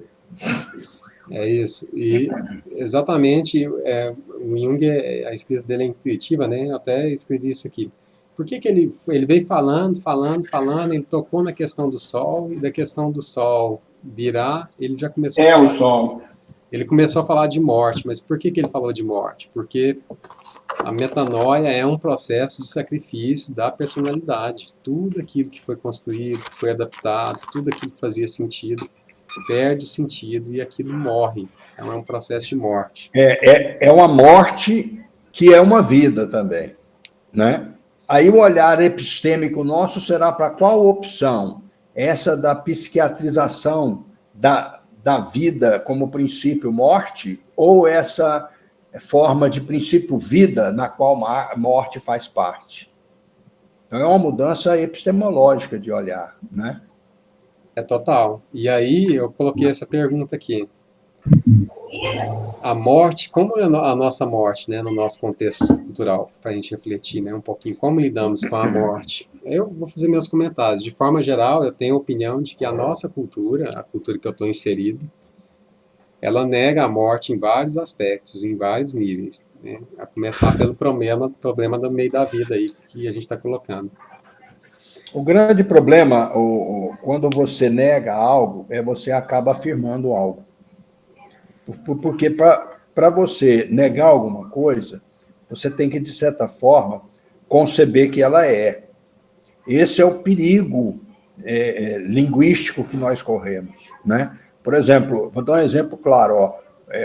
Quando o primeiro texto que nós temos relatado sobre a morte, em termos filosóficos, é o Fédon de Platão, se referindo ao último dia de vida de Sócrates, preso, acorrentado lá, E aí a mulher dele, a Xantipa, e os filhos estão lá, saem, chegam os discípulos, e um diz assim: Sócrates, o navio voltou. Isso é uma questão da mitologia lá, que quando o navio saía até voltar, não se poderia matar ninguém. Aquela passagem sobre Teseu ou Perseu. Então, o discípulo estava falando para ele: Sócrates, você vai morrer hoje, porque aí o navio voltou, ele pode morrer. Ele diz: então, chama o carcereiro para soltar as correntes e trazer a cicuta para eu morrer. Aí o discípulo: não, nós fizemos um plano para você fugir, porque você é filósofo, você tem que estar vivo para ensinar. Aí ele disse: você não entendeu nada de filosofia. O filósofo é aquele que se prepara para a morte e permanecer morto. Nenhum morto fisicamente, o Jung fala disso, o que nós podemos falar dessa morte física, né? Ele fala isso aí no texto. Nenhum morto fisicamente precisa insistir que está morto, porque senão ele estaria vivo, né? Insistindo: olha, eu estou morto, eu estou morto. Então ele está falando de morte do pensamento, exatamente aí essa leitura, essa ligação com a metanoia. Mas aí a preocupação, quando eu digo assim, é a morte, né? É isso que nós temos que inverter. A preocupação é a vida, na qual a morte faz parte. Então, nós criamos, depois do século XVII, a mecanização do corpo com Descartes. O homem se torna mecânico, não só o corpo, em Hobbes. Então, o que acontece? Nós vamos criando, depois vem Kant, o conhecimento é só fenômeno. Então, nós vamos criando um espírito, né? Um solo, uma episteme, no qual o princípio é a morte. Né? O que deve ser invertido é isso, o olhar para a vida, não para a morte. Né? Entendi. Exatamente. Então, nesse sentido, a morte é a morte da personalidade, o sacrifício para a redescoberta. É como se fosse assim, Leandro, a medicalização para prolongar a vida, ou, em outras palavras, fugir da morte. E o Jung estaria falando exatamente o contrário, né? Você viver a morte como processo vivencial. Uhum. Né? Que é a ideia de luto também.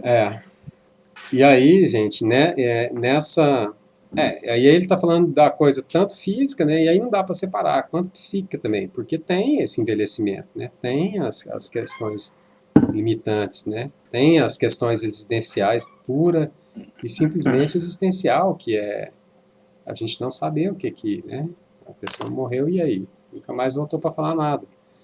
Mas, independente disso, eu vou retomar aqui que essa morte da personalidade, ela serviria para que a gente pudesse reorientar as nossas ações, né, frente ao tempo que nos resta da vida.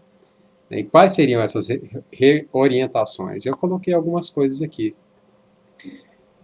que é meramente opinião. Coloquei que é flexibilidade, é paciência, é ter mais simplicidade, é ser mais conciliador, é ter interioridade, é buscar capacidades não desenvolvidas na primeira metade da vida, é talvez ter uma ligação com a arte, ter cuidado com o corpo, alimentação, capacidade de olhar para as situações a partir de diferentes pontos de vista, porque a pessoa que sofreu várias mortes de epistemes, né, assim, e aí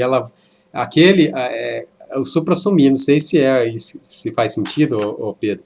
Tipo assim, o meu, aquele olhar, ele morre, mas ele continua vivo, quer dizer,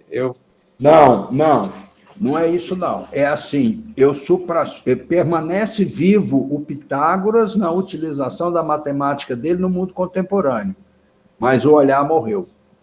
O olhar não permanece vivo, o olhar morreu, virou outro. Entendi, né? Ele virou outro, mas ele virou outro, mas ele está nesse outro que ele virou. Exato, mas aí é essa dificuldade que eu tive para entender a epistemologia, Leandro. Olha só, nós usamos, o nosso mundo é muito newtoniano, porque ele responde muita coisa, né? Mas o que a gente tem que mudar é o olhar. Não é a aplicação da física de Newton, é o olhar dele pela quântica. Eu estou dizendo isso porque o Jung faz essa opção na sincronicidade e na energia psíquica. Olha só, né? negar totalmente a física clássica? Não, ela funciona. Mas ela funciona em todos os casos? Não. Então, se ela não funciona em todos os casos, eu tenho que mudar o olhar, conceber que o mundo não é partícula, mas partícula e onda, para eu poder, então, pensar que ela funciona em determinados casos, em muitos deles, mas não em todos. Sim. Então, essa é a epistemologia. Eu mantenho a herança cultural e eu mudo a forma como eu olho para isso. Você, por exemplo, em anatomia, na psicologia e fisiologia, não está olhando gênero, espécie e classificação com o olhar de Aristóteles. Mas foi Aristóteles que fez essa divisão. Você mantém essa divisão, mas a sua preocupação não é olhar corpo, é olhar a vida que mantém o corpo mecânico funcionando. Então, seu olhar mudou. Esse é o problema sobre vida e morte. O olhar nosso tem que mudar. Não uma leitura da morte, no sentido de você ter como princípio a morte, mas o princípio é a vida, na qual a morte está incluída. Entendi. Só um pouquinho, cara, aí. Porque eu estou falando assim do que eu achava que seria isso, né? Essa reorientação da vida, e tem a ver com exatamente nesses olhares que surgem, novos, né? Que aí do Jung a gente vai para os tipos psicológicos, mas seria essa pessoa que se reorientou, ela tem uma capacidade de olhar para as coisas com diversos pontos de vista. Ela não precisa ser absolutista, ela não precisa achar que tudo é preto ou branco, que tudo pode ser olhado só de um ponto de vista racional, por exemplo, ou de um ponto de vista muito sentimental, né? Então a gente pode ter menos preconceito, a gente pode encurtar a distância, né, entre o meu ideal e aquilo que sou. A gente pode ter mais autoaceitação, mais aceitação do outro, menores níveis de exigência, abertura para o mundo e para possibilidades, renúncia ao exagerado controle do mundo, né, e dos outros, resolução interior de complexos afetivos, maior intimidade com os próprios sentimentos, menor nível de angústia, menos conflito com as pessoas. Passa a palavra agora para Icaraí. Não, então, é sobre isso. Nesse momento, né, que a gente chama de metanoia, é um momento, assim, ímpar, em que você começa ali a ter o confronto com a sombra. Você vai de encontro à sombra. Fica insuportável. Então, essa sombra, né, passa na sua cara, assim, e você precisa conhecê-la. Então, você vai de encontro à sombra. Você falou dos tipos psicológicos. É nesse momento também que o Jung fala em que começa um trabalho com aquela função inferior, né? Um trabalho mais sistemático. Se não estava acontecendo, começa agora. E se já estava acontecendo, se intensifica. Essa questão da limitação, né? Se descobrir, ver suas possibilidades, seus limites, de uma forma que, em determinado momento, você perceba a sua importância real, porque aí você não sofre com aquilo que você achava que era limitante. Enfim, se tornar mais pleno mesmo, né? Agora, eu mandei uma mensagem aqui, professor Pedro, sobre a fala que eu fiz das mulheres estão de parabéns, e aí caiu na internet e não foi.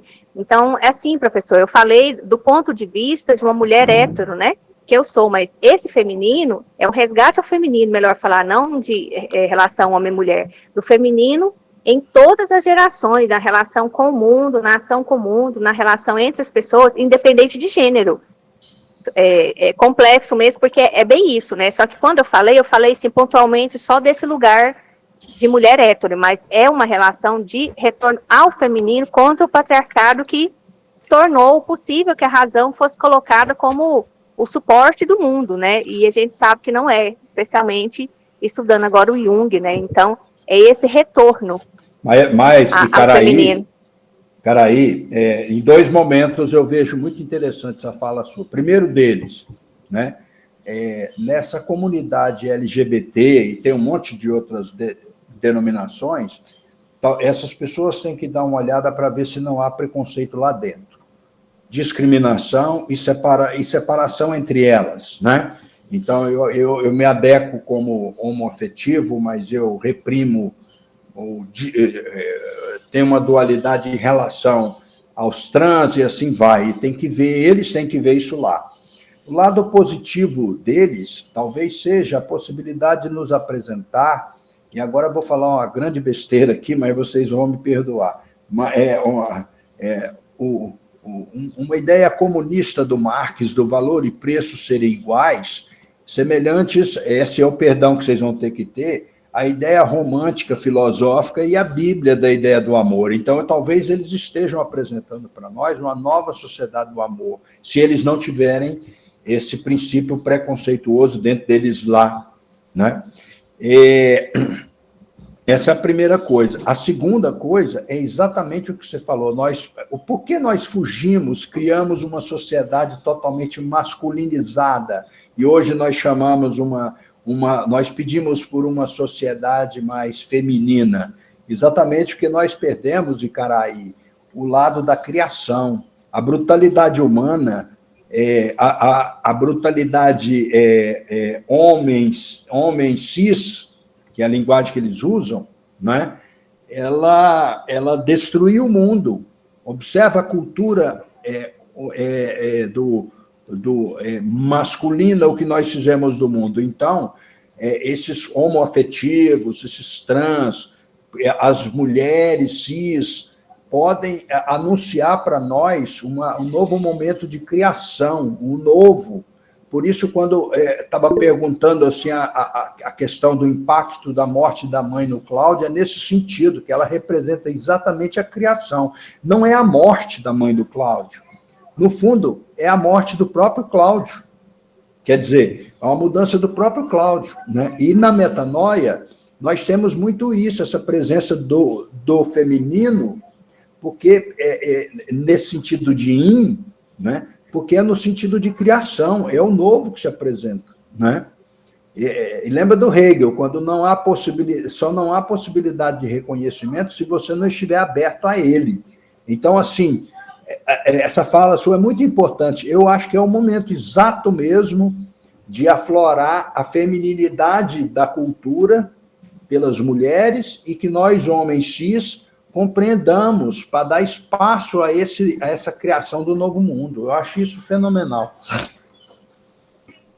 Sim, professor, assim, só rapidamente, Leandro, já está na hora de terminar, né? Assim, é tão arraigado isso, o machismo, é coisa tão arraigada que entre pessoas, assim, que tem um alto nível de cultura, que se acham críticas, né? Até mesmo, não, eu sou de esquerda e tal, mas aí, né, no lugar de si, entre nós, mulheres, assim, a gente conversa e a gente chama de esquerdomacho. E tem demais a conta. Então, a pessoa pega todas as pautas sociais e, nossa, sou militante disso, daquilo, não sei o quê, mas é machista. Com as mulheres, com o feminino, né? Vamos ampliar, é outra coisa. E isso precisa ser percebido e mudado. E faz parte da metanoia também. Isso aí. Na hora do vamos ver, né? Na hora do vamos ver que a coisa acontece mesmo. E aí o Leandro tinha dito antes essa mudança de olhar, né? É isso que tem que fazer.